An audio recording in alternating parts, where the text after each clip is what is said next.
لیکن پھر بھی وہی میں بات کر رہی ہوں کہ اگر انہیں کوئی اور FIR جس طرح سیکنڈوں منٹوں میں FIR بن جاتی ہے، لیکن خوش آئندہ بات ہے،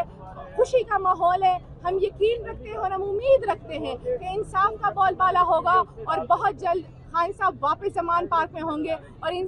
زمان پارک کی رونقیں بحال ہوں گی۔ اور اس ٹائم پاکستان کی عوام کا بہت شکریہ، قوم کا بہت شکریہ اور PTI کے کارکنان زندہ باد۔ تو ہمیں سمجھ آ گئی ہے کہ قیدی نمبر 804 کے بغیر یہ ملک آگے نہیں جا سکتا اور خوش آئندہ بات ہے، ہم کہتے ہیں ہم سارے ایک دوسرے کے اپنے ہیں، تو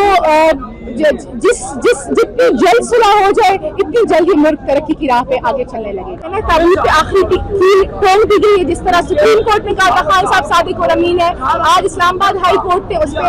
اسٹیمپ لگا دیا ہے۔ ابھی ڈیٹیل ججمنٹ نہیں آئی، ڈیٹیل ججمنٹ جو بھی آتی ہے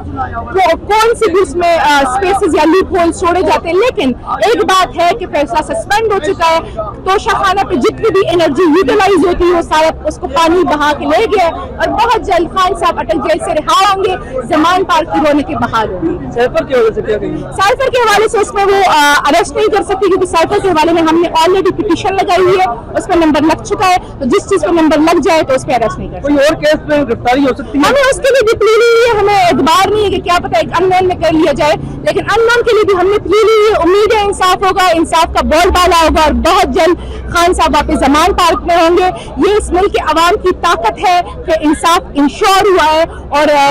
یہی طاقت رہی، عوام ایسی مضبوط اور ڈٹی رہی تو اس ملک کو ہم انشاءاللہ ایک دن چاند پہ بھی لے جائیں گے۔ Thank you.